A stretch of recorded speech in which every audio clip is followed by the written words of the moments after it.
Just give me the fucking number! No, don't shoot her! Don't shoot her! Paul Conroy, an American truck driver, wakes up in a panic. He finds himself trapped inside a small, confined space, struggling to breathe. His arms are bound, and his mouth is gagged. Paul was part of a convoy in Iraq, but his group was ambushed. Many of his colleagues died, and he was knocked unconscious by a rock. Now he's buried alive, locked in a wooden box underground, with no idea how to escape. His panic grows, but he remembers that he has a lighter.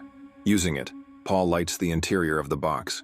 His heart races as he desperately tries to free himself. The cloth in his mouth is choking him, so he pulls it free and yells for help. But there's no one around to hear. The box is too small to move, and he's buried deep under the earth. His mind starts to race, and he feels helpless. Then he spots something. A small nail on the side of the box. Using it, he frees his hands. But that's just the beginning of his fight for survival. Paul tries to force the lid open, but it's stuck and his strength isn't enough. The air in the box is getting thinner, and he struggles to stay calm. Suddenly, he hears a faint sound, a phone vibrating. It's a phone lying near his feet. Reaching for it is nearly impossible due to the cramped space, but with great effort, Paul manages to grab it. As he checks the phone, he notices it's not his. It's in Arabic, and he has no clue how to read it. Confused and desperate, Paul reaches into his pockets. The first pocket is empty, and the second only contains a small bottle of alcohol and some painkillers, which do little to help his situation. In a moment of panic, Paul decides to call 911, hoping for help. He tells the dispatcher his name, Paul Conroy, and explains that he's been buried alive in the ground and needs immediate assistance. But when he hears the dispatcher's response, his hopes fall. The emergency services he called are located in Ohio, USA, far away from his location in Iraq. The operator can't help him, and Paul's frustration builds. Paul looks at the phone and notices the battery is still showing 3 bars. He calls his wife Linda, but there's no answer. He leaves her a voicemail, telling her he's in trouble, that he's been attacked, and that she should contact the National Guard. Desperate for a connection, he calls her again. Again, no answer. The isolation begins to suffocate him. Paul leaves another message, urging her to call him back because he's trapped and can't breathe. But Linda remains unreachable. With no other options, Paul calls 411 and asks to speak to the FBI. The operator connects him to a number in Chicago. Paul writes down the number, hoping this will be his chance for help. He dials the number, and finally, the FBI picks up. He explains everything: the attack, his comrades' deaths, and how he was knocked out by a rock before being buried alive by the attackers. But the FBI agents don't offer the comfort Paul was hoping for. Instead, they ask why the attackers left him alive. Paul doesn't know. When they ask for his social security number, Paul's heart sinks. He doesn't have it with him. He tries to explain, but just as he does, the call disconnects because the signal drops. Panicking, Paul moves the phone around, desperately searching for a signal. After a few moments, the phone comes to life and the connection is restored.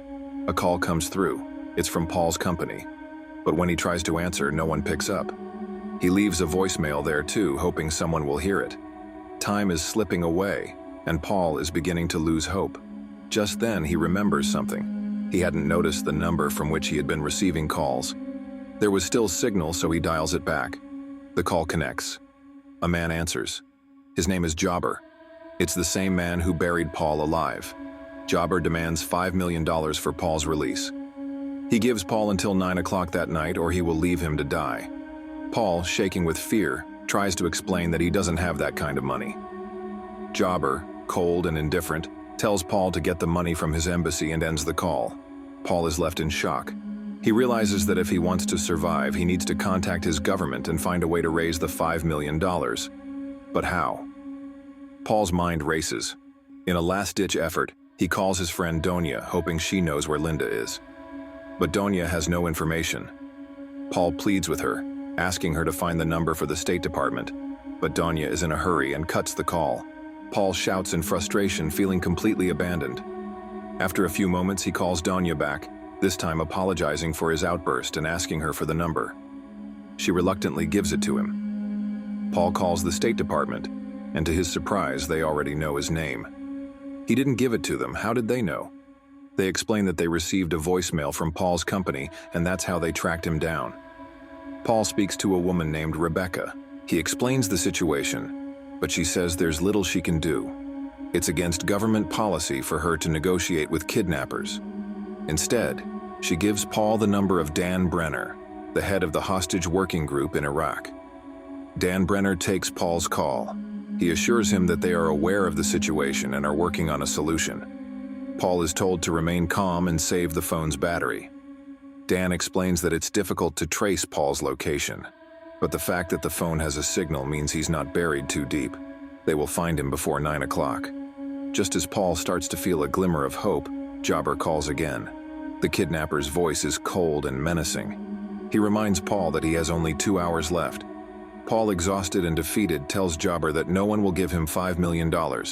Jobber, unfazed, lowers the demand to $1 million. He tells Paul to send a video of himself to prove he's alive. He says that there is a box near his feet in which there is a note.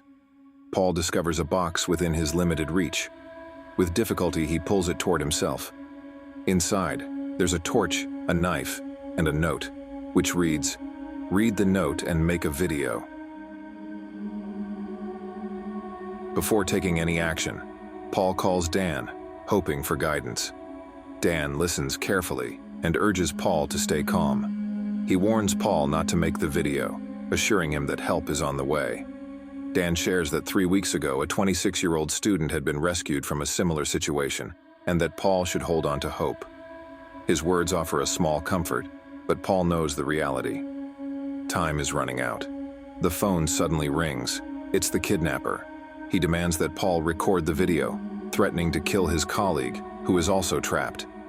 In an emotional plea, Paul begs the kidnapper not to harm the man, especially since he has 2 young children. The kidnapper coldly responds that the man had 5 children, but now only 1 remains. Without a choice, Paul reluctantly records and sends the video, his heart heavy with guilt and fear. Loneliness consumes Paul. He tries to call his mother, hoping to hear her comforting voice, but when she answers, she doesn't recognize him. The sadness overwhelms him, and tears fall freely. Just then, the kidnapper sends Paul a photo. It's of a colleague, another victim of this cruel trap. The photo shakes Paul to his core, especially when the kidnapper informs him that the man has only 1 child now. This brutal reminder of the stakes pushes Paul to his limits. In a desperate attempt to save himself, Paul sends the video as instructed. The weight of despair crashes over him, and he succumbs to exhaustion, falling into a restless sleep. But soon, a new terror emerges. Paul wakes to the terrifying sensation of a snake slithering through the coffin. It slithers through a small hole in the coffin, inching closer. Paul freezes in fear, the snake's presence paralyzing him. But then, he musters the courage to act.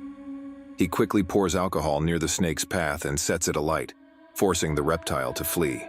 A wave of relief washes over him, but it's short-lived. The kidnapper calls again, sending Paul a video of the young woman from the earlier photo. The girl is brutally murdered, and Paul realizes with horror that the same fate awaits him. A wave of panic rushes through him, but then his son's face flashes in his mind.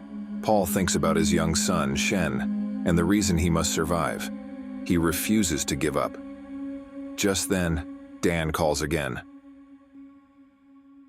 Paul explains that the video he made is quickly spreading across social media, and that it's becoming viral. The video may be his last hope, as the government will surely step in. Dan reassures him, saying his team is working tirelessly to find him, and they're getting closer by the minute. Suddenly, the ground shakes. Paul hears explosions in the distance. The blasts are close, too close. His coffin shakes violently as the explosions continue, and he fears the worst. The sand begins to pour into the coffin, threatening to bury him alive. With a frantic effort, Paul seals the hole, but the sand keeps coming. His phone's battery is rapidly draining, and his heart sinks as he realizes the full extent of his predicament. Paul calls Dan again, his voice desperate. Dan informs him that the blasts were from their fighter planes, an attempt to locate the kidnapper. Paul dares to hope that the kidnapper is dead, but what use is that if Paul is still buried alive? He begins to lose all hope and resigns himself to his fate. His mind spins in circles and the pressure is unbearable. In his final moments, Paul records a message for his family, expressing his love and regret. But then, something unexpected happens. Dan calls again. The kidnapper, it turns out, is still alive. He demands that Paul record a video of himself cutting off one of his fingers. At first, Paul refuses, knowing it won't save him. But then the kidnapper reveals something shocking. He knows the address of Paul's home and threatens to kill his family if Paul doesn't comply. In a panic, Paul calls his wife, Linda, but she doesn't answer. Time is running out. He must act. With great pain, Paul amputates one of his fingers and sends the video as demanded. His agony is immense, but it's nothing compared to the fear of losing his family. The minutes tick by, and Paul can barely keep his eyes open. The exhaustion, both physical and emotional, is overwhelming. Just then, Paul hears a noise from above. He thinks the coffin is opening. Light shines down on him, and he believes he's being rescued. But the light is nothing more than a hallucination. He's still trapped. The sand continues to pour into the coffin faster now. Paul knows he doesn't have much time left. Dan calls once more. His voice crackles through the phone, and Paul listens with bated breath. Dan's team is on the scene, and they've located a rebel who knows where Paul is buried. Help is on the way. He just needs to hold on a little longer. As Dan speaks, Paul hears a voice from his wife, Linda. She's seen the video on the news, and she calls him immediately. With tears in his eyes, Paul tells Linda he's okay, that he's been rescued, and will be home soon. He cuts the call, trying to hold on to the last thread of hope. Dan is still on the line. He tells Paul that they're on top of the coffin and they're getting him out. But then, a shocking revelation. The coffin Dan has uncovered is not Paul's. It belongs to someone named Mark White. Dan is stunned, realizing that the coffin they've unearthed is not the one Paul is trapped in. Desperately, he apologizes to Paul, admitting they can't save him. The sand pours in, filling the coffin completely.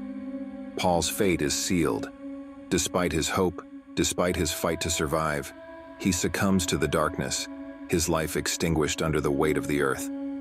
And to not let this dark ending destroy your mood, I recommend you click on my recaps on the right next. Subscribe to return for future uploads, my friend. Grab your popcorn, enjoy yourself, and see you soon.